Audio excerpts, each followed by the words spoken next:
ఇక్కడ మీరు చూస్తున్నారు కదా, ఇదేంటో తెలుసా? ఒక చెట్టు. నార్మల్గా ఒక చెట్టుకున్నట్టుగా ఆకులు గాని, వేళ్లు గాని, కొమ్మలు గాని ఏమీ లేవు. ఇది చెట్టు ఏంటి అనుకుంటున్నారా? ఇది లిక్విడ్ ఫామ్ లో ఉన్న చెట్టు. దీని గురించి క్లియర్ గా తెలుసుకుందాం.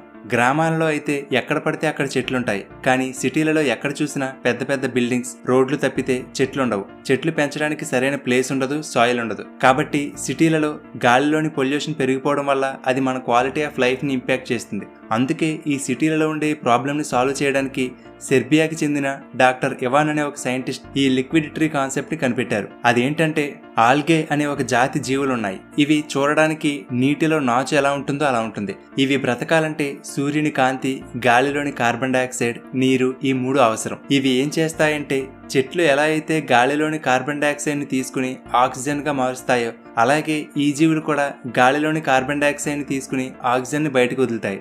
సో ఈ టెక్నిక్ ని యూజ్ చేసి 600 లీటర్లు నీళ్లు పట్టే ఒక గ్లాస్ ట్యాంక్ ని నిర్మించి దానిలో ఈ మైక్రో ఆల్గేని వదులుతారు. సో ఈ ట్యాంక్ లో ఉండే ఈ ఆల్గే బయట నుండి గాలిలోని కార్బన్ డైఆక్సైడ్ ని తీసుకుని ఎన్విరాన్మెంట్ లోకి ఆక్సిజన్ ని రిలీజ్ చేస్తుంది. 20 సంవత్సరాలు ఉన్న ఒక చెట్టు ఎంత ఆక్సిజన్ ని రిలీజ్ చేస్తుందో జస్ట్ ఒక బెంచ్ సైజులో ఉండే ఈ చిన్న లిక్విడ్ ట్రీ అంత ఆక్సిజన్ ని రిలీజ్ చేస్తుంది.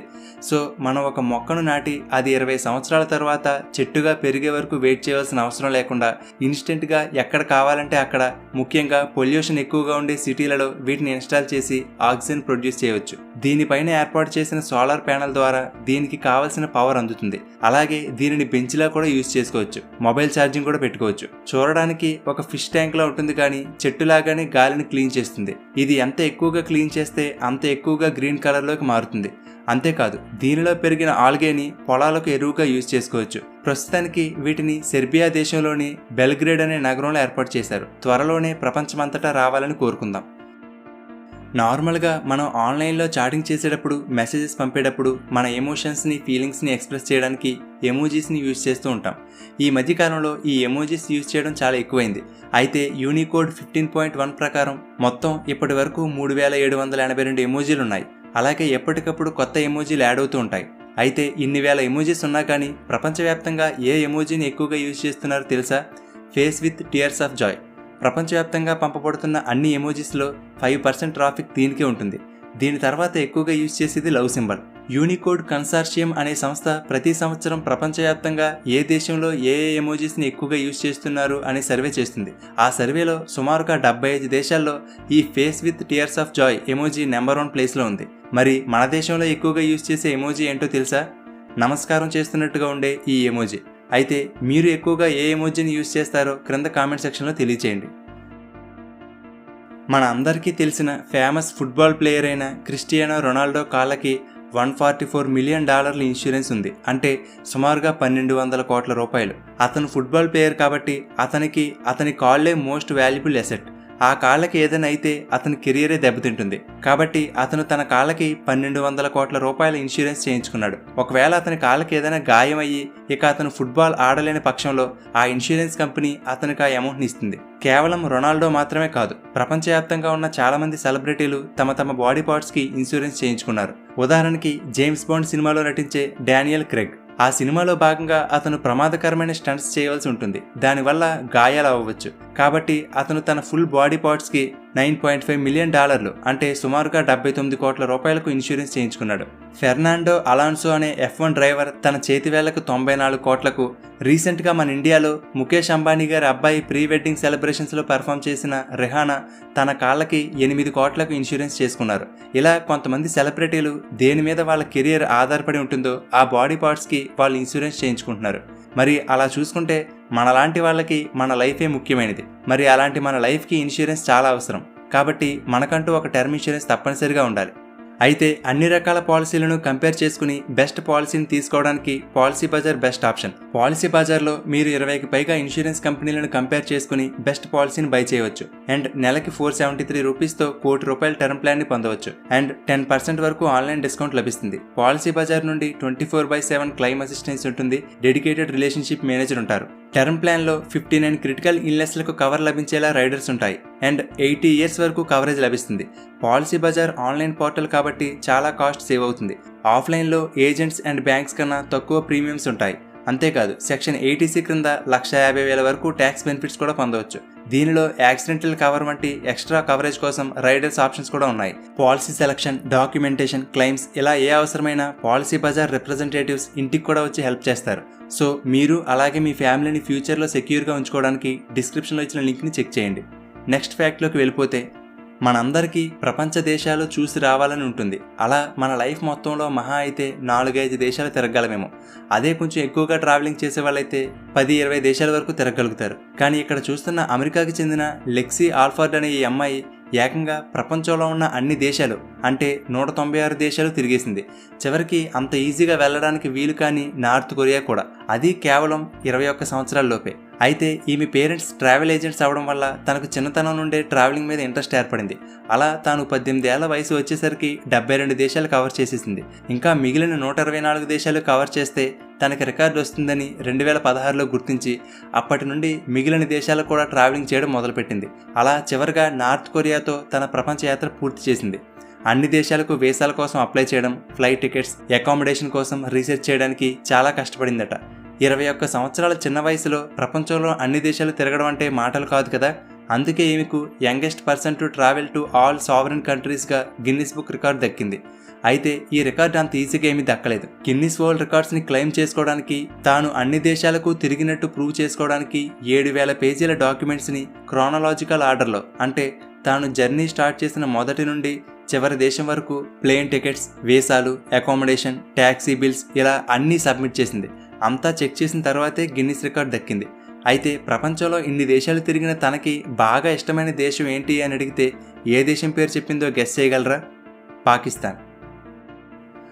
కొన్ని ఆఫీసులలో కానీ, వెరిఫికేషన్ చేసే ప్లేస్లలో కానీ బయోమెట్రిక్ సిస్టమ్ ఉంటుంది. అక్కడ మన ఫింగర్ ప్రింట్ని స్కాన్ చేస్తారు. ఎందుకంటే ప్రపంచంలో ఏ 2 వేలిముద్రలు ఒకేలా ఉండవు కాబట్టి. అయితే ఈ బయోమెట్రిక్ సిస్టంలో మన ఫింగర్ ప్రింట్స్ కన్నా సెక్యూర్గా ఉండే బాడీ పార్ట్ మరొకటి ఉంది. అదే మన కంటిలో ఉండే ఐరిస్. అయితే మన ఫింగర్ ప్రింట్స్ని స్కాన్ చేసినప్పుడు వేలిముద్ర యొక్క షేప్, సైజ్, లూప్స్ ఇలా సుమారుగా 40 యూనిక్ క్యారెక్టరిస్టిక్స్ ఉంటాయి. ఇవన్నీ కలిసి ఏర్పడిన ప్యాటర్న్ అనేది ప్రతి ఒక్కరికి ప్రత్యేకంగా ఉంటుంది. ఫింగర్ ప్రింట్లో ఈ యూనిక్ క్యారెక్టరిస్టిక్స్ 40 ఉన్నాయి కదా. కానీ అదే మన కంటిలోని ఐరిస్లో అయితే మన iris size, colour, shape and texture, దాని మీద ఉండే మచ్చలు ఇలా సుమారుగా 266 యూనిక్ క్యారెక్టరిస్టిక్స్ ఉంటాయి. అంటే ఫింగర్ ప్రింట్ కన్నా ఎంత సెక్యూరో అర్థం చేసుకోవచ్చు. అలాగే ఫింగర్ ప్రింట్స్ అనేవి ఎక్కువగా పనిచేసే వారిలో అరిగిపోవడం లేదా ఒక్కొక్కసారి గాయాల వల్ల డ్యామేజ్ అవడం జరుగుతుంది. కానీ కంటిలోని ఐరిస్కి ప్రొటెక్షన్ చాలా ఎక్కువగా ఉంటుంది. అలాగే ఏజ్ పెరిగినా సరే ఐరిస్ ప్యాటర్న్ ఎప్పటికీ అలాగే ఉంటుంది. అందుకే ఫింగర్ ప్రింట్ స్కాన్ కన్నా కూడా ఐరిస్ స్కాన్ అనేది మోర్ సెక్యూర్. రీసెంట్గా సైంటిస్టులు ప్రపంచంలోనే అత్యంత తెల్లగా ఉండే పెయింట్ని తయారు చేశారు. అదేంటి, ఆల్రెడీ వైట్ పెయింట్ ఉంది కదా, మళ్ళీ కొత్తగా ఎందుకు అనుకుంటున్నారా? ఇది ఇప్పుడు ఉన్న వైట్ పెయింట్ కన్నా కూడా తెల్లగా ఉండే ఒక అల్ట్రా వైట్ పెయింట్. అమెరికాకి చెందిన పూర్డూ యూనివర్సిటీకి చెందిన రొవాన్ అనే ప్రొఫెసర్ దీనిని తయారు చేశారు. దీనివల్ల యూజ్ ఏమిటంటే, మనకు తెలుసు కదా, డార్క్ కలర్స్ ఎక్కువగా లైట్ని అబ్జర్వ్ చేసుకుంటాయి, లైట్ కలర్స్ తక్కువగా లైట్ని అబ్జర్వ్ చేసుకుని ఎక్కువ లైట్ని రిఫ్లెక్ట్ చేసేస్తాయి. అందుకే సైంటిస్టులు ఈ వైటెస్ట్ పెయింట్ని తయారు చేశారు. దీనిని బిల్డింగ్ రూఫ్ పైన వేసుకుంటే సన్ నుండి వచ్చే సన్లైట్ని, సన్ రేడియేషన్ని ఇది రిఫ్లెక్ట్ చేస్తుంది. ఇప్పుడు మనం వాడుతున్న వైట్ పెయింట్ 80-90% సన్లైట్ని రిఫ్లెక్ట్ చేస్తుంది. మిగిలిన 10-20% సన్ రేడియేషన్ని అబ్జర్వ్ చేసుకుంటుంది. కానీ కొత్తగా తయారు చేసిన ఈ పెయింట్ అయితే 98.1% సన్లైట్ని రిఫ్లెక్ట్ చేసేస్తుంది. జస్ట్ 1.9% అబ్జర్వ్ చేసుకుంటుంది. అంటే ఆల్మోస్ట్ అంతా బయటకు పంపేస్తున్నట్టే. దీనివల్ల బిల్డింగ్ లోపల టెంపరేచర్ చాలా తగ్గిపోతుంది. సో ఇంతకు ముందు వాడుతున్నంతగా ఏసీలు కానీ, ఫ్యాన్లు కానీ యూజ్ చేయవలసిన అవసరం ఉండదట. సో ఎలక్ట్రిసిటీ సేవ్ అవుతుంది, అలాగే పర్యావరణానికి కూడా మంచిది. ఎగ్జాంపుల్కి 1000 స్క్వేర్ ఫీట్ ఉండే బిల్డింగ్ రూఫ్ మీద ఈ పెయింట్ వేసుకుంటే అది సుమారుగా 10 కిలోవాట్స్ పవర్కి సరిపడా కూలింగ్ని ఫ్రీగా పొందినట్టే. అంటే ఇది చాలా ఇళ్లలో యూజ్ చేసే ఎయిర్ కండిషనర్ల కూలింగ్ కంటే ఎక్కువ. ఈ పెయింట్ని కనిపెట్టడానికి 100 రకాల మెటీరియల్ని ట్రై చేశారు. ప్రతి మెటీరియల్కి సుమారు 50 డిఫరెంట్ ఫార్ములాస్ని టెస్ట్ చేశారు. అలా 7 సంవత్సరాలు కష్టపడితే చివరికి బేరియం సల్ఫేట్ అనే మెటీరియల్ బాగా వర్క్ అవుతుందని కనుగొన్నారు. ఇప్పటి వరకు కనుగొన్న అతి తెల్లని పెయింట్ ఇదే.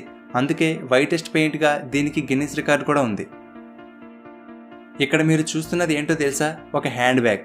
సరిగ్గా చూడడానికి కూడా వీలు లేని ఈ బ్యాగ్ని మిస్చెఫ్ అనే కంపెనీ తయారు చేసింది. కనీసం ఈ బ్యాగ్ని క్లియర్గా చూడాలంటే మైక్రోస్కోప్ కావాలి. ఈ బ్యాగ్ ఒక ఇసుక రేణువు కన్నా చిన్నగా ఉంటుంది. అలాగే సూదికి ఉండే రంధ్రంలో కూడా ఇది సరిపోతుంది. ప్రముఖ ఫ్యాషన్ బ్రాండ్ అయిన లూయి విట్టన్కి సంబంధించిన famous on the go hand bag మోడల్ని ఈ మైక్రోస్కోపిక్ హ్యాండ్ బ్యాగ్గా తయారు చేశారు. దీనిని చూడాలంటే డిజిటల్ డిస్ప్లే ఉన్న మైక్రోస్కోప్ కావాలి. అందుకే ఈ బ్యాగ్తో పాటుగా దీనిని చూడడానికి ఒక మైక్రోస్కోప్ని కూడా ఇస్తారు. మైక్రోస్కోప్లో చూస్తే లూయి విట్టన్ లోగో కూడా క్లియర్గా కనిపిస్తుంది. ఈ చిన్న బ్యాగ్ని ప్యారిస్లో ఆక్షన్లో పెడితే ఆ వేలంపాట్లో $63,750 అంటే మన రూపాయల్లో 53 లక్షల రూపాయలకు అమ్ముడైంది. ఇంత ఖర్చు పెట్టి కొన్నారు కానీ ఈ బ్యాగ్లో ఏ వస్తువులు క్యారీ చేయడానికి పనికిరాదు. పోనీ ఏదైనా పార్టీకి తీసుకువెళ్ళినా ఎవరికీ కనిపించదు. పొరపాటున ఈ బ్యాగ్ ఎక్కడైనా పడిపోతే దొరకడం కూడా కష్టమేమో. మీరు ఇక్కడ చూస్తున్నారు కదా, ఈ షిప్ పేరు MS ది వరల్డ్. మిగిలిన షిప్లకి దీనికి ఉన్న తేడా ఏంటంటే ఇది ప్రైవేట్ రెసిడెన్షియల్ క్రూయిజ్ షిప్. అంటే దీనిలో సుమారుగా 165 రెసిడెన్షియల్ అపార్ట్మెంట్స్ ఉంటాయి. మనం ఈ షిప్లో ఒక అపార్ట్మెంట్ని కొనుక్కుని ఇక లైఫ్ లాంగ్ పర్మనెంట్గా దానిలో ఉండిపోవచ్చు. ఇక ఆ షిప్ ప్రపంచమంతటా తిరుగుతూ ఉంటుంది. ప్రస్తుతానికైతే ఈ షిప్లోని అన్ని అపార్ట్మెంట్స్ అమ్ముడైపోయాయి. దీనిలో సుమారుగా 200 మంది ప్యాసింజర్లు, 280 మంది క్రూ మెంబర్స్ ఉంటారు. ఈ షిప్లో లేని సౌకర్యం అంటూ లేదు. Golf club, library, grocery store, boutique, fitness centre, tennis court, jogging track, spa, swimming pool, భోజనం కోసం 6 రెస్టారెంట్లు, మూవీ థియేటర్, ఇలా అన్ని సౌకర్యాలు ఉంటాయి. అంతేకాదు ఈ షిప్లో ఉండేవాళ్ళు dance, language, cooking, arts, music, photography ఇలా ప్రతి దానికి సంబంధించిన క్లాసెస్ ఉంటాయి. వాటిని నేర్చుకోవచ్చు. అలాగే ప్రతిరోజు నైట్ మ్యూజిక్ పర్ఫార్మెన్స్ ఉంటుంది. అంతేకాదు ఏదైనా ప్రమాదం వస్తే ఎలా తప్పించుకోవాలో టీచ్ చేయడానికి ప్రతి నెల వాళ్ళకి సేఫ్టీ డ్రిల్ ఉంటుంది.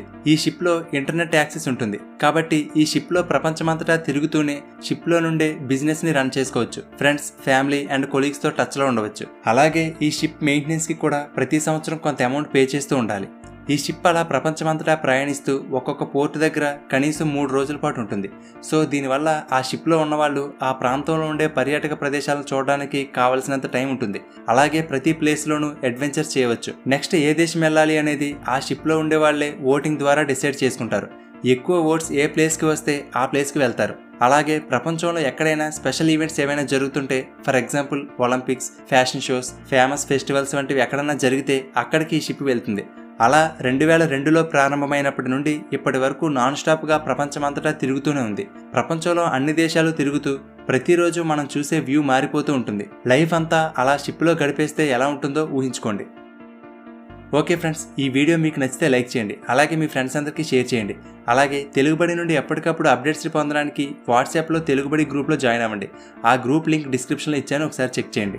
ఫ్రెండ్స్, చివరిగా అన్ని రకాల పాలసీలను కంపేర్ చేసుకుని బెస్ట్ పాలసీని తీసుకోవడానికి మీరు అలాగే మీ ఫ్యామిలీని ఫ్యూచర్లో సెక్యూర్గా ఉంచుకోవడానికి డిస్క్రిప్షన్లో ఇచ్చిన లింక్ని చెక్ చేయండి. ఇలాంటి మరిన్ని ఇంట్రెస్టింగ్ వీడియోలను మిస్ కాకుండా చూడడానికి తెలుగుబడి ఛానల్కి సబ్స్క్రైబ్ చేసుకుని పక్కనే ఉన్న బెల్ బటన్ని యాక్టివేట్ చేసుకోండి. అలాగే ఫేస్బుక్, ఇన్స్టాగ్రామ్, టెలిగ్రామ్, ట్విట్టర్లలో తెలుగుబడిని ఫాలో అవ్వండి. Thank you for watching.